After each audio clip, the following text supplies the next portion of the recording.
धन या रक्त का जमना, आज इसी के बारे में हम लोग चर्चा करेंगे। चलें करें चर्चा। तो रक्त को जमने की क्रिया को हम लोग क्या कहते हैं? रक्त स्कंदन कहते हैं। रक्त के जमने की प्रक्रिया को रक्त स्कंदन कहते हैं। याद कर लो। देखो, किसी चोट या घात की प्रतिक्रिया स्वरूप रक्त का स्कंदन हो जाता है। स्कंदन का मतलब होता है जमना। यह क्रिया शरीर से बाहर अत्यधिक रक्त को बहने से रोकती है। क्या आप जानते हैं कि ऐसा क्यों होता है? आपने किसी चोट, घात या घाव पर कुछ समय बाद गहरे लाल या भूरे रंग का झाग सावश्य देखा होगा। यह रक्त का स्कंदन या थक्का है, जो मुख्यतः फाइब्रिन धागे की जाल से बना होता है। याद करना, फाइब्रिन, तो अंडरलाइन कर लेना इसको।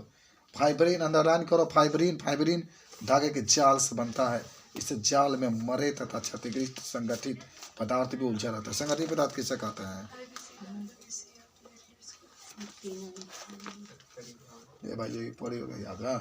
संगठित पदार्थ के उलझे हुए होते हैं। फाइब्रिन रक्त प्लेज्मा में उपस्थित एंजाइम थ्रोम्बिन की सहायता से फाइब्रिनोजन से बनता है। देख लेना ध्यान से। फाइब्रिन हार्मोन किससे बनता है? थ्रोम्बिन की सहायता से फाइब्रिनोजन से बनती है। थ्रोम्बिन की रचना प्लाज्मा में उपस्थित निष्क्रिय प्रोथ्रोम्बिन से होती है। इसके लिए थ्रोम्बिकाइनेज एंजाइम समूह की आवश्यकता होती है। एंजाइम समूह रक्त प्लाज्मा में उपस्थित अनेक निष्क्रिय कारकों की सहायता से एक के बाद अनेक एंजाइम प्रतिक्रिया की श्रृंखला से बनता है। एक चोट या घाव रक्त में उपस्थित प्लेटलेट्स के विशेष कारकों को मुक्त करने के लिए प्रेरित करता है, जिससे स्कंदन की प्रतिक्रिया शुरू होती है। क्षतिग्रस्त ऊतकों द्वारा भी चोट की कुछ जगह पर कुछ कारक मुक्त होते हैं तो स्कंदन को प्रारंभ कर सकते हैं। इस प्रक्रिया में कैल्शियम आयन की भूमिका भी बहुत महत्वपूर्ण होती है।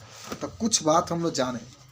चोट लग जाना, रक्त को निकलना और रक्त को थका बन जाना का सबसे प्रमुख जो काम है उसका नाम है फाइब्रिन।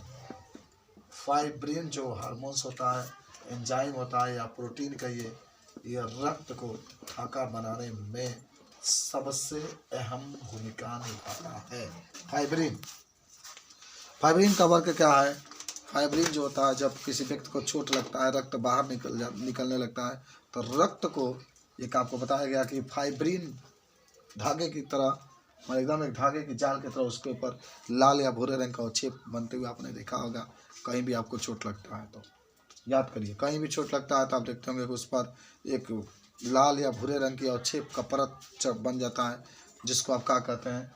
जिसी को आप फाइब्रिन के सहायता से ये बनता है। हालांकि आप कहिए कि रक्त को थका बनने में जो प्लेटलेट्स होता है, इसका भी बहुत बड़ा योगदान होता है। प्लेटलेट्स और जो कैल्शियम आयन होता है, कभी भूलना मत। कैल्शियम आयन, जिसको आप Ca को ऊपर डबल प्लस से डिनोट करते हैं, कैल्शियम आयन भी अहम भूमिका निभाता है। यानी कैल्शियम आयन भी रक्त को थका बनने में बहुत अधिक सहयोग करता है। किसी भी व्यक्ति के अंदर कट जाने के बाद कैल्शियम का परत बनता है। देखो, कैल्शियम जो होता है ना, कैल्शियम की वजह से ही रक्त जो होता है रुक जाता है। कहीं पढ़े होगे तुम लोग, फिटकिरी का नाम सुनेंगे। फिटकिरी का सूत्र याद है? फिटकिरी का सूत्र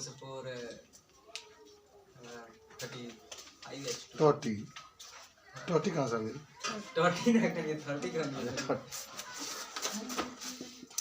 फिटकारी बोला तुम लोग, बहुत पहले तो बोलो ना। और बाबा के प्रांत पढ़ो। काला K2SO4 इंटू Al2 SO4 का थ्राइस इंटू 24H2। इसका सदा रासायनिक नाम बोला, बहुत पढ़ बोला। आओ बता दो, जानते हैं?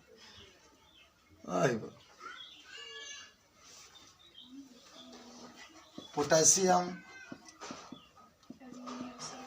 Aluminium sulphate. Potassium aluminium sulphate. हाँ, तो देखना, लोग दाढ़ी वाड़ी बनाते हैं। आप लोग भी बनाते ही होंगे, दाढ़ी वाड़ी बनाते हैं कि नहीं? अच्छा, आप लोग तो नहीं बनाते हैं। हम लोग का हार्मोन्स उपस्थित होता है इसलिए। तो जब हम लोग बनाते हैं तो बनाने के बाद देखना, कई लोग बनाते हैं, हम तो बनाते ही नहीं है, इससे बड़ा होता ही नहीं है। तो लोग देखना फिटकिरी लगाते हैं इस तरीके से, देखे हो? तो क्यों लगाते हैं? कहीं कटा फुटा होता है ना, तो फिटकिरी, व्हाट इज फिटकिरी? फिटकिरी के अंग्रेजी में क्या कहते हैं? एलम का ना, एलम, एलम कहते हैं। क्या कहते हैं इसको? हाँ, तो फिटकिरी में देखो यहीं पर कैल्शियम है, पोटेशियम है और कैल्शियम है। जब हम लोग लगाते हैं पोटेशियम, तो पोटेशियम का लवण जो K+ होता है इसके ऊपर जहाँ कट रहा है, देखो जो ब्लड होता है ना, पोटेशियम कह रहे हैं, तो कैल्शियम पोटेशियम सब तो धातुएं है। तो जब कहीं कटता है तो कटने के बाद देखना रक्त जो होता है ऋणात्मक होता है, कहीं भी कटा तो रक्त ऋणात्मक होता है, तो उसके ऊपर लगाने के बाद जो रक्त होता है ना, आज जो पोटेशियम होता है धनात्मक होता है, तो रक्त ऋणात्मक है, पोटेशियम धनात्मक है, एक परत बना लेता है और उसी परत को लाल बनाने में फाइब्रोन जो हार्मोन्स होता है प्रमुख योगदान देता है। सेम वही कंडीशन यही है, कहीं भी कटता है तो ऑटोमेटिक हमारे शरीर में तो कैल्शियम उपस्थित है, हड्डी में कैल्शियम उपस्थित है, फास्फोरस में कैल्शियम उपस्थित है, कहाँ कैल्शियम उपस्थित नहीं है?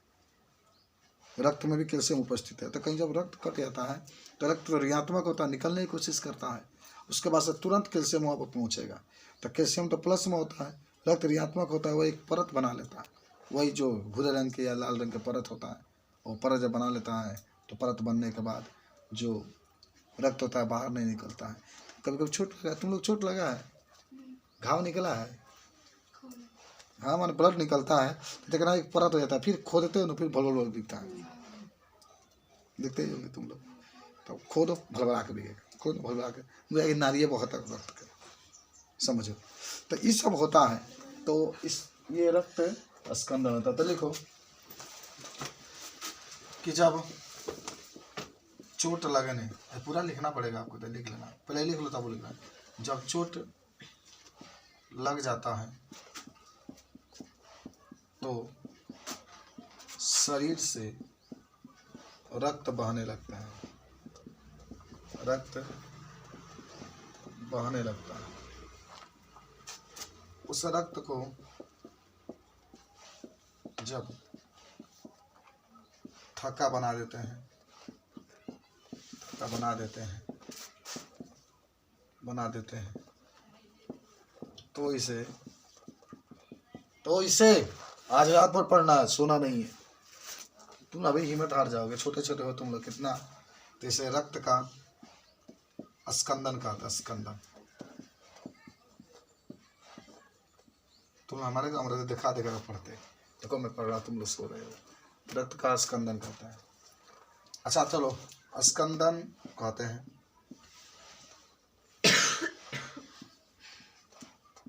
क्या सुनी तो सूत मत तनी रे, कम सूत, टीवी तनी कम देख, तुला चाहे पाकिस्तानी मत देख। रक्त का स्कंदन कौन हार्मोन से? फाइब्रिन एंजाइम के द्वारा होता है, एंजाइम के द्वारा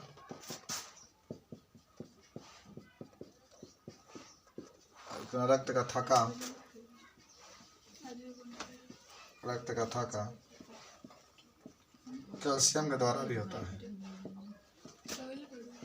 कैल्शियम के द्वारा होता है। अच्छा, कुछ प्लेटलेट्स भी सहायता करता है ना रक्त को थक्का बनने में, प्लेटलेट्स भी सहायता करते हैं जल्दी से।